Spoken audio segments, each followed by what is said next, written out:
রাশিয়ার স্নেগোভার গল্প। এটি লিখেছেন ডাক্তার আনোয়ারুল হক।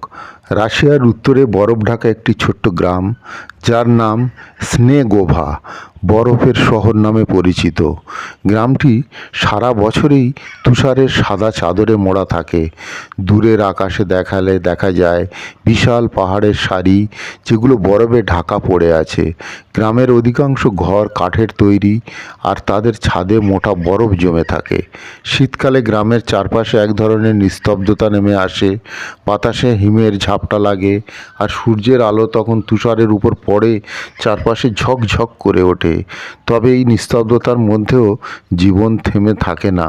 গ্রামের মানুষজন নিজেদের ঘরবাড়ি গরম রাখার জন্য কাঠ সংগ্রহ করতে বের হয়, আর বরফের মাঝে ছোট ছোট পথ ধরে চলাচল করে। গ্রামে একটি প্রাচীন রীতি আছে, যার নাম ইয়োলোকা উৎসব। শীতের এক রাতে যখন চাঁদের আলো সবচেয়ে উজ্জ্বল হয়, গ্রামের সবাই একত্রিত হয়। তারা বিশাল একটি পাইন গাছকে রঙিন লাইট আর হস্তশিল্পের বস্তু দিয়ে সাজায়। এরপর শুরু হয় নাচ গান, আর সবাই মিলে তুষারের উপর আগুন জ্বালিয়ে গল্প করে। সবার বিশ্বাস, এই রাতের উজ্জ্বল আলো আর উষ্ণতার মাধ্যমে তারা শীতের কঠিন সময় পার করে দেবে। গ্রামের বয়স্করা বলেন, এই তুষারের গ্রামে একসময় এক রহস্যময় বৃদ্ধা বাস করতেন। তার নাম ছিল বাবা ইয়াগা, যিনি ছিলেন জাদুকরী।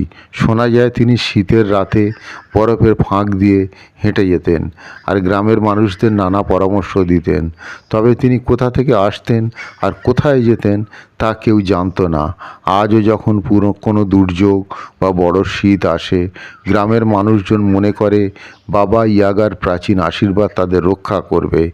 স্নেগোভা গ্রামের মানুষের জন্য এই তুষার শুধু ঠান্ডা নয়, বরং তাদের জীবনের অবিচ্ছেদ্য অঙ্গ। বরফের সাদা পৃথিবীর মধ্যে তারা খুঁজে পায় এক ধরনের শান্তি, যা তাদের প্রতিদিনের জীবনকে এক নতুন রূপ দেয়। সুপ্রিয় দর্শক, এই ছোট্ট গল্পটি যদি ভালো লেগে থাকে, এরকম গল্প প্রতিদিন পাওয়ার জন্যে এই চ্যানেলটিকে সাবস্ক্রাইব করে রাখতে পারেন, আর ভিডিওটিকে লাইক ও শেয়ার করুন। ভালো থাকুন, সুস্থ থাকুন।